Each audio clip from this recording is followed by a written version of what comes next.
Hallo julle. Goed, ons kyk vandag 'n bietjie na Spreuke 22 vers 4. En daar staan die volgende: Met nederigheid en respek, en in Engels sê dit holy fear of the Lord, ontvang ons rykdom, eer en 'n lang lewe. Ek dink almal wil baie graag daai rykdom gedeelte hê. En sê gou 'n bietjie vir my, hoekom ontvang ons wel rykdom? Rykdom gaan nooit oor jou en al die goedjies wat jy kan bykry nie. Rykdom ontvang ons van die Vader sodat ons 'n verskil in ander mense se lewens kan maak. So rykdom het in groot mate te doen met die invloed en hoe dit ander tot voordeel kan wees wanneer die Vader dit vir ons skenk. En dan eer.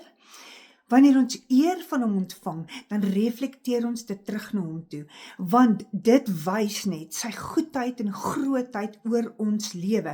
So ons reflekteer alle eer wat ons kry weer terug na hom toe vir alles wat hy vir ons gee.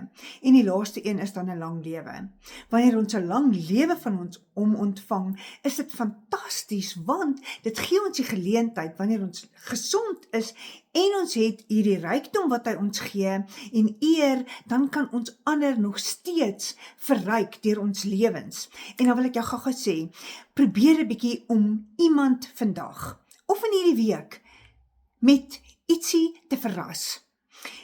Ag, almal is nie so goed met vreemde mense praat nie, en jy hoef nie met hulle te praat nie, maar dalk as jy net 'n kaartjie in hulle hand kan sit wat sê, jy is die moeite werd, jy is genoeg, net dit op 'n kaartjie. En as iemand wat op jou hart is, en jy voel jy moet hierdie kaartjie aangee, dra dit in jou handsak saam met jou, dra dit in jou hempsak, en deel dit uit. Kom ons maak 'n verskil, kom ons gee steek vuur aan die brand rondom ons, sodat mense net weer lus kan wees om te leef.